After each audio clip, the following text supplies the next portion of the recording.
undang dong Pak Bitor, diklarifikasi. Nama-nama Widodo, kemudian Denis, kemudian Eko Sulistyo, kemudian juga ada Paiman Raharjo, yang itu juga namanya. Dan kemarin yang namanya Mas Rustam, Pak Rizal, dan juga Pak Heru itu sudah melaporkan 3 nama. 3 nama sudah dilaporkan, yaitu selain Joko Widodo, belakangnya O semua. 2 Eko Sulistyo, dan yang ketiga Pratikno. Nah gitu, jadi 3 semua O belakangnya itu sudah dilaporkan, dan nanti hasilnya akan oh itu toh pembuat ijazahnya. Nah itu karena belakangnya O semua.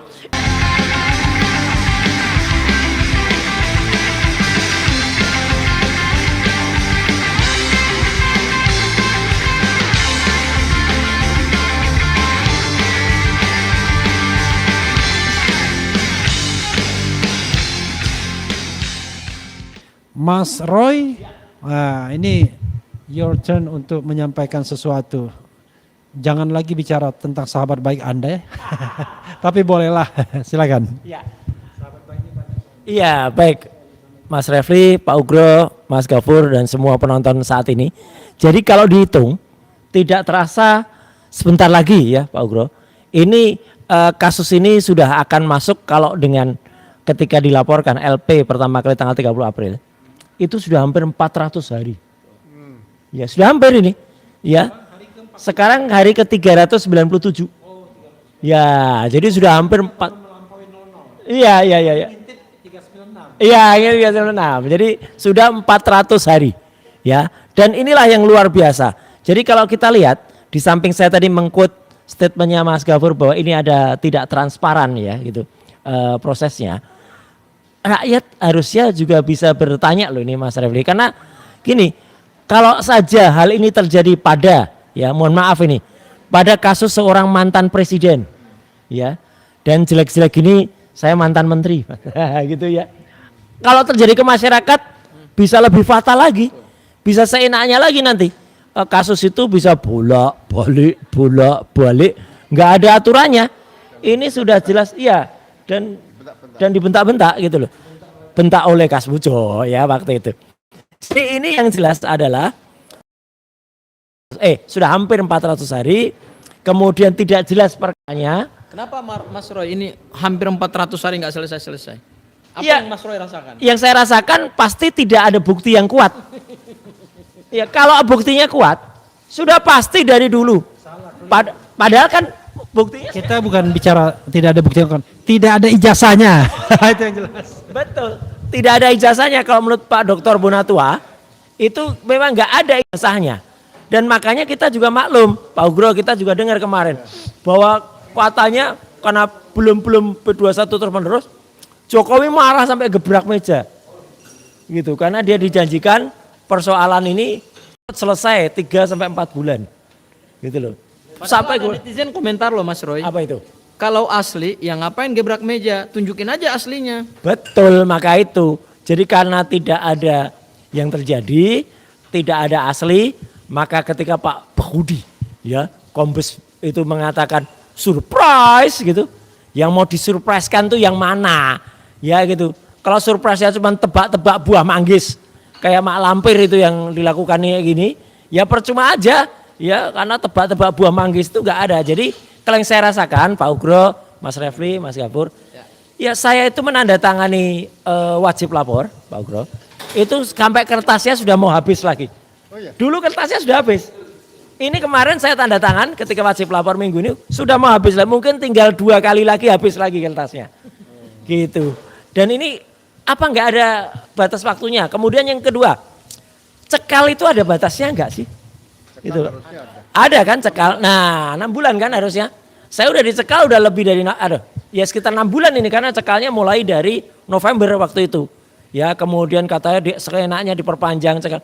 Kok kayaknya nggak beraturan semua. Pak Refli saya izin langsung mohon jawaban Pak Ugro ya gitu. Ya soal cekal kemudian wajib lapor tadi Pak Ugro. Iya, seenaknya gitu. ya.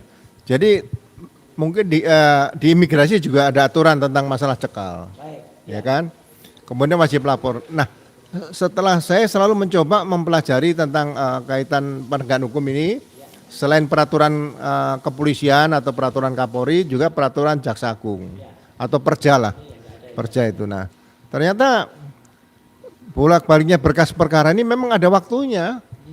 Jadi masyarakat supaya tahu 14 hari dan 7 hari. 14 hari itu kalau pihak penyidik melaksanakan perbaikan petunjuk jaksa itu sebelum dikembalikan kepada jaksa, waktunya 14 hari. Nah, jaksa meneliti lagi, waktunya 7 hari. Jadi kan hanya 21 hari. 21 hari kali 3 berarti 63. Ya kan? Lah, 63 ini kaitannya biasanya kalau perkaranya ringan. Ya, ringan dan ada beberapa pasal yang pidana yang bisa ditahan. Selain yang ancaman 5 tahun nih, Mas. Ya kan? Ada pasal-pasal khusus itu. Nah, itu ditahan maksimal 60 hari. Jadi memang wajib lapor itu dengan pengembalian berkas perkara, dengan adanya yang penahanan, itu semua yang di hukum acara pidana berkait. Gitu loh. Kenapa ada angka 14, kenapa ada angka 7, itu semua berkait di situ. Jadi ya mohon maaf, saya mengetahui baru sekarang, tapi saya juga mewaspadai waktu saya bertugas juga. Ya kalau wajib lapor dibatasi, kalau berkas perkara udah dikirim ke jaksa, ya wajib lapor dibatalkan saja, udah cukup, udah selesai kan seperti itu. Itu saja sih, Mas. Siap, terima kasih. Jadi sebelum saya kembalikan mikrofon ke Mas Refli lagi, saya ingin tanya Mas Gafur. Jadi Mas Gafur, ya sekarang ini yang terjadi karena tadi Mas sudah berani mengatakan bahwa tidak transparan gitu ya. Kalau harusnya, kalau ternyata tidak ada laporan, meskipun itu tidak wajib ya, kejaksaan melaporkan ke kami sebagai yang terkait langsung. Tapi kemudian kok dengan enaknya para termul itu bisa katanya mendapatkan setumpuk, dia melihat ada setumpuk berkas yang dikirim balik. Kemudian dia pakai insting katanya gitu. Boleh dong gitu, pakai insting, boleh dong gitu. Si Mak Lampir itu bilang gitu. Itu apa itu kayak gitu tuh, Mas. Dan harusnya informasi-informasi semacam itu tuh seberapa transparannya harus dilakukan agar kepolisian dan juga kejaksaan itu menjadi punya marwah lagi di masyarakat. Ya. Baik, Mas Roy. Jadi gini, ini penegakan hukum, bukan tebak-tebak buat manggis. Apalagi ini katanya akan ada kasih-kasih hadiah. Dan penegakan hukum itu bukan soal surprise. Ya, jadi sebenarnya kita menyayangkan ya, ada kalimat-kalimat atau diksi-diksi yang sebenarnya malah mendegradasi marwah daripada institusi penegak hukum itu sendiri, surprise. Ya, tidak boleh kita menegakkan hukum itu menggunakan kata-kata surprise, tebak-tebak buat manggis. Karena apa? Karena hukum itu ada asas kepastiannya gitu. Ini yang ditegakkan adalah hukum, dan hukum itu yang menentukan nasib seorang anak bangsa. Jadi tidak boleh kita dengan kewenangan yang kita miliki lantas kita menggunakan kewenangan itu tidak sesuai dengan aturan perundang-undangan yang berlaku dan meruntuhkan wibawa negara hukum. Kalau saya bilang ini meruntuhkan wibawa negara hukum, Mas Roy. Itu hal yang pertama. Kemudian hal yang kedua, Mas Roy, saya sependapat dengan apa yang disampaikan oleh Pak Ugro. Pendapat Pak Ugro ini, mohon maaf, ini pendapat genuine dari seorang, mohon maaf ya, sebenarnya beliau sama kita aja kan, kita ini kan nggak ada apa-apanya, Mas Roy. Beliau ini kan mantan Wakapolri ya, mantan penyidik senior ya. Beliau tahulah aturan-aturan di kepolisian gitu, dan beliau tahu aturan-aturan yang ada di KUHAP gitu. Tapi saya sependapat dengan Pak Ugro bahwa ketentuan waktu 7 hari jaksa memberikan pendapat, ketentuan penyidikan tambahan itu 14 hari, itu bukan dibuat seenaknya begitu saja tanpa ada maksud oleh pembuat undang-undang. Maksudnya pertama adalah untuk menjaga asas kepastian hukum. Jadi penyidik itu ketika ingin menetapkan orang sebagai tersangka, dia harus firm dulu terhadap bukti. Takutnya kalau dia tidak firm terhadap bukti, perkara digantung oleh dia gitu loh. Makanya aturan perundang-undangan memberikan batas waktu itu supaya penyidik hati-hati untuk menetapkan orang sebagai tersangka. Tidak prematur, itu satu. Kemudian yang kedua adalah ini demi asas perlindungan terhadap hak seorang tersangka. Tidak boleh penyidik dengan kewenangan besar yang dia miliki tidak tunduk kepada undang-undang lantas dia merugikan kepentingan tersangka. Itu nggak boleh. Karena apa?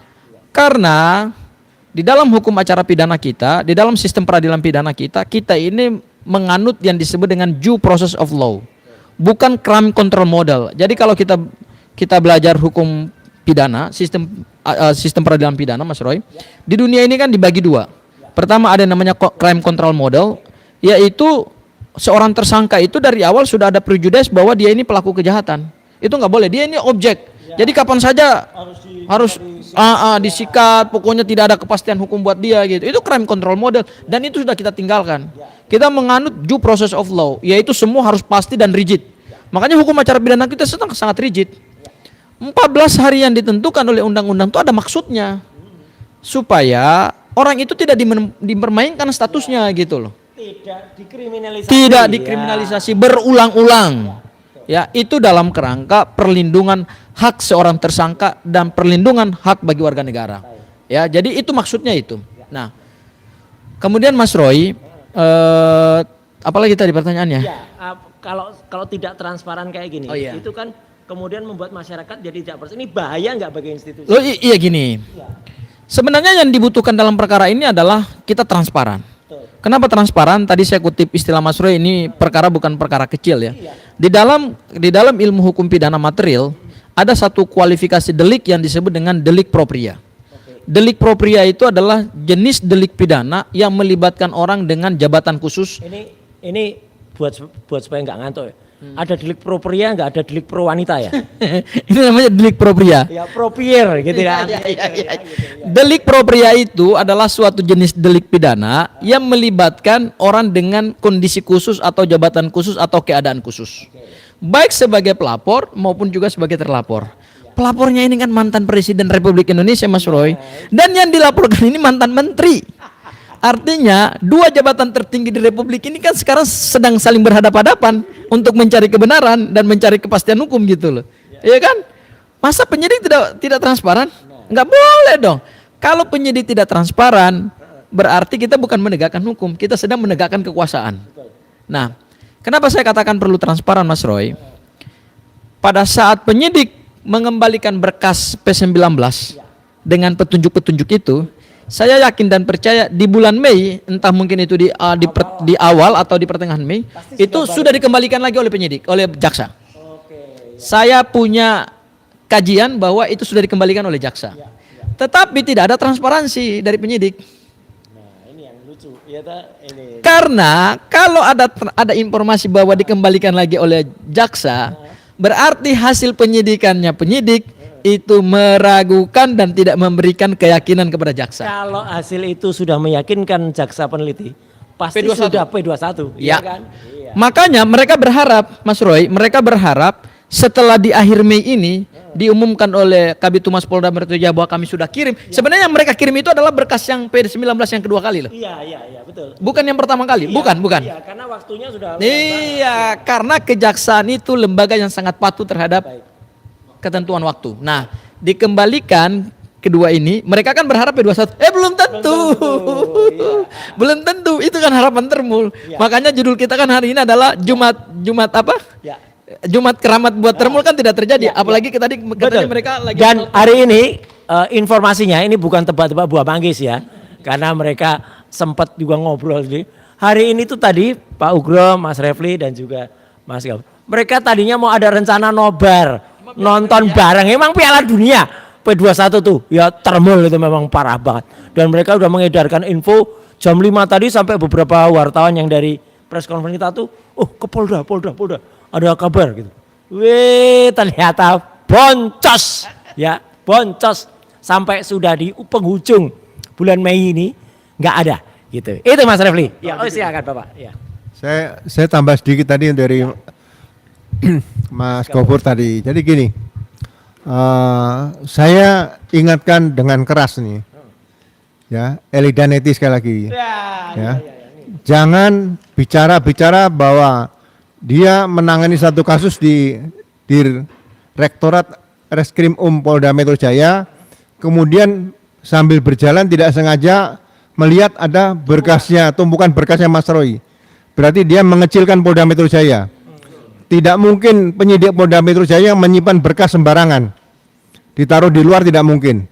Ya. Berarti kalau dia mengatakan seperti itu, sekali lagi dia mengecilkan profesionalisme di Reskrim Polda Metro Jaya.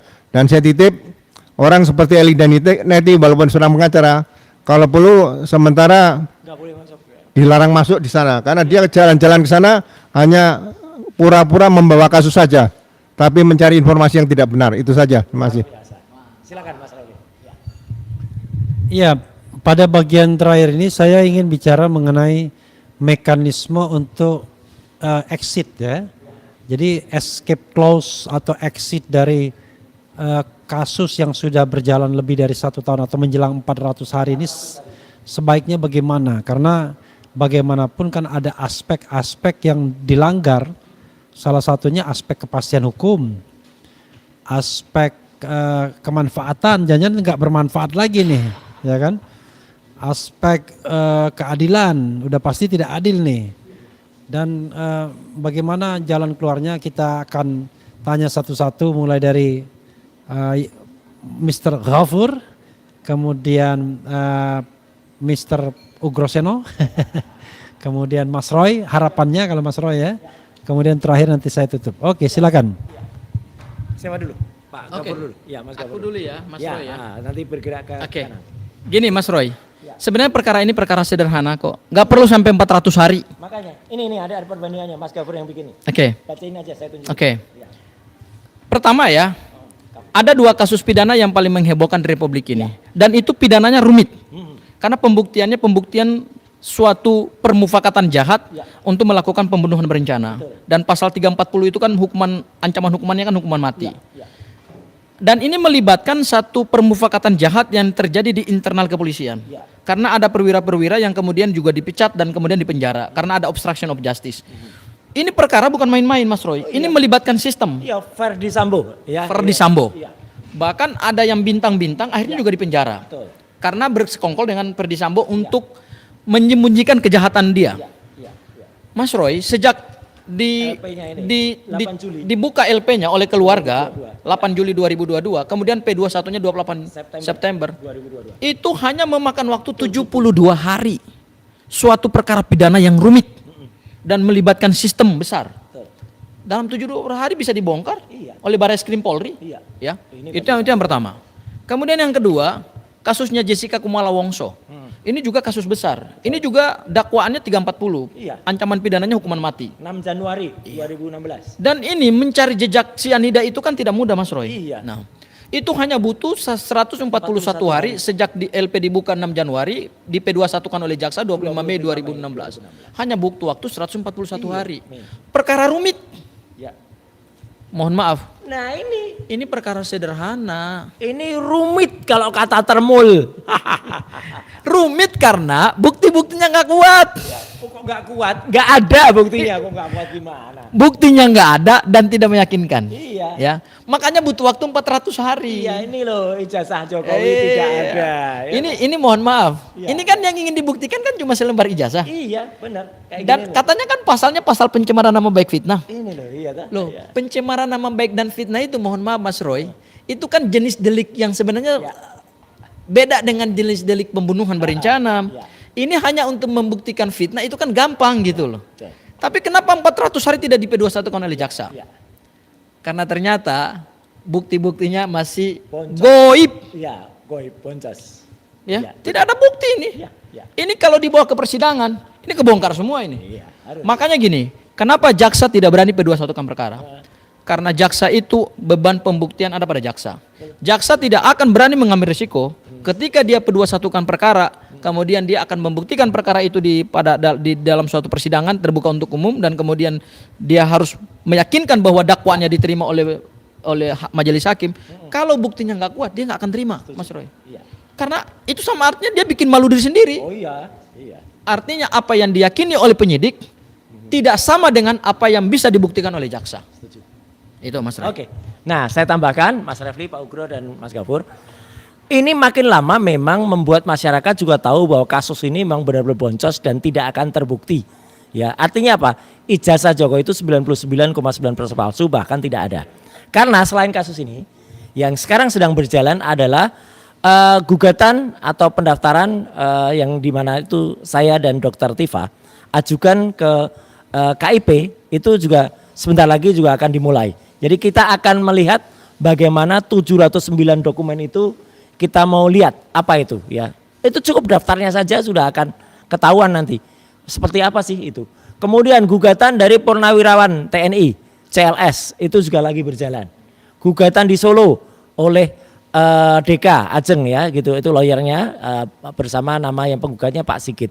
Dan kemudian yang menarik adalah apa? Sekarang yang sudah diterima meskipun itu masih Dumas di Mabes Polri adalah gugatan dari tim pemburu ijazah Jokowi.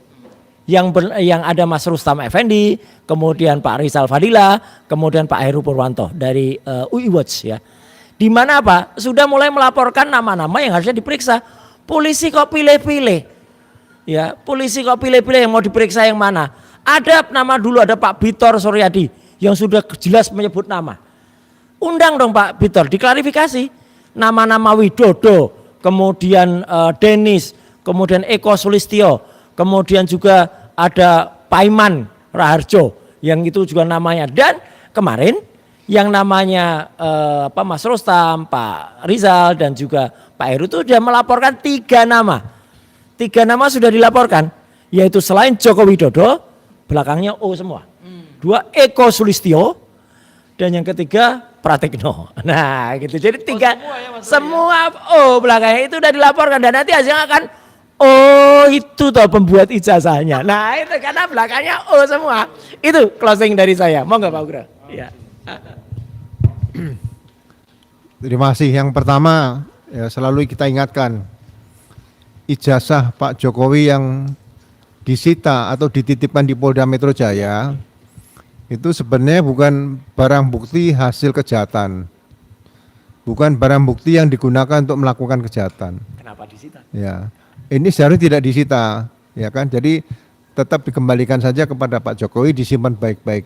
Selama tidak digunakan oleh Pak Jokowi, berarti tidak merupakan kejahatan.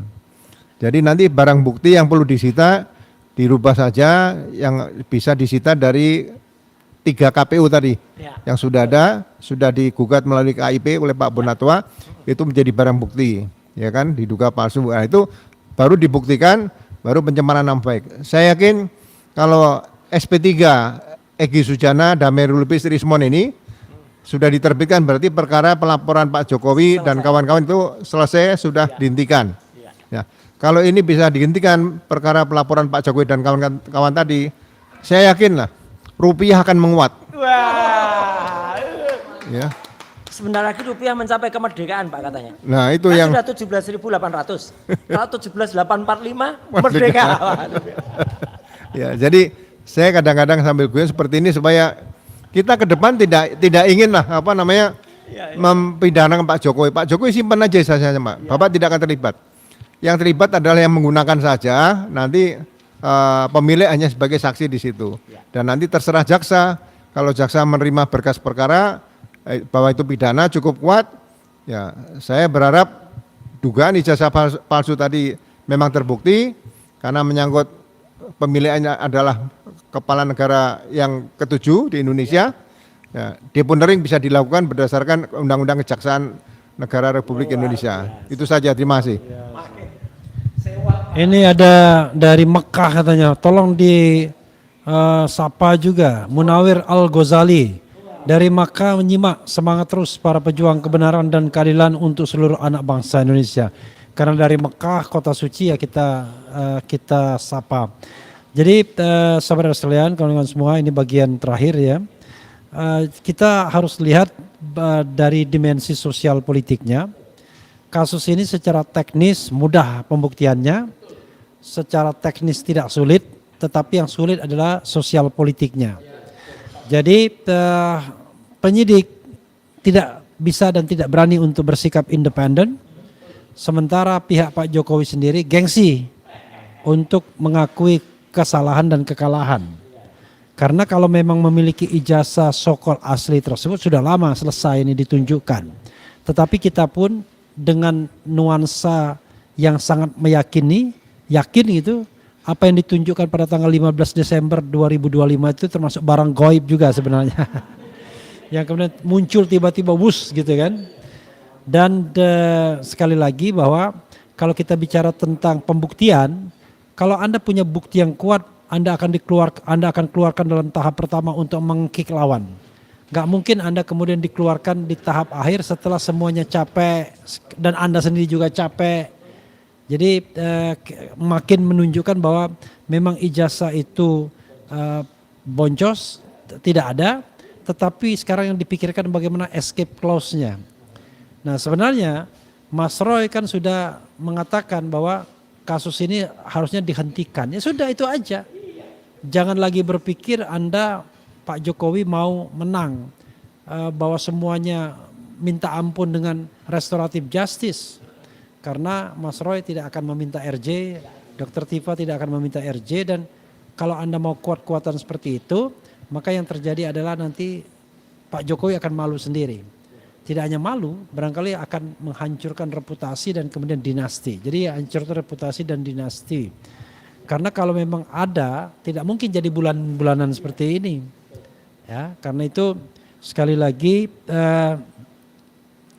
kita berpikir dengan bijaksana bahwa kasus ini dihentikan, jangan kriminalisasi anak bangsa, lalu dibuat fact finding team bila perlu untuk melakukan penyelidikan secara independen terhadap ijazah dan latar belakang bahkan. Nah, hasilnya diserahkan ke presiden. Nanti biarlah presiden yang kemudian memaafkan atau apa sesuai dengan kewenangan dia, kan begitu. Bisa memberikan amnesti kalau memang belum dimasukkan ke pengadilan, bisa memberikan ya amnesti lah terutama. Kalau misalnya dinyatakan bersalah bisa dikasihkan gerasi. Nah mungkin itu lebih baik sebagai anak bangsa, tapi yang jelas bahwa kebenaran itu walaupun pahit harus ditegakkan sebagai pembelajaran bagi anak bangsa. Bahwa negara ini adalah negara hukum dan ada harapan hukum ditegakkan di era pemerintahan Presiden Prabowo ini. Ini ujian bagi pemerintahan Prabowo, apakah bisa menegakkan hukum yang sebenar-benarnya terhadap mantan presiden sekalipun. Itu saja, terima kasih Bro Gafur, Mas Roy dan Pak Ugro. Dan kita bertemu bukan esok pagi tetapi hari ini juga. Karena ini sudah pukul lebih dari 00 ya. Sudah hari terakhir, sudah tanggal 31 Mei. Masih 30 Mei. Tapi masih hari Sabtu. Besok hari Minggu. 31 Mei. Lalu kalau dia katakan bahwa pengumuman itu pada akhir Mei udah lewat. Kecuali tadi ketidaktransparan dari Polda Metro membuat dia nekat untuk mengumumkan di hari libur. Independen ya? Ya. Bukan inden pinten ya? Inden pinten. Untung saya ngerti-ngerti bahasa Jawa sedikit ya. Wassalamualaikum warahmatullahi wabarakatuh.